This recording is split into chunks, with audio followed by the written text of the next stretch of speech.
We're making boiled spring rolls today. Lettuce and cucumbers on the side. This is the brand I'm using with the 3 ladies, y'all. Remember that. First, you get your rice paper wet, and y'all hear that? It doesn't have to be like completely, soft.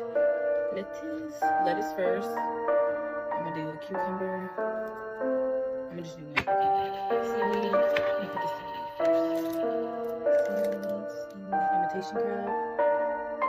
I'm gonna put that right here. We're gonna put them on both sides actually. On either side.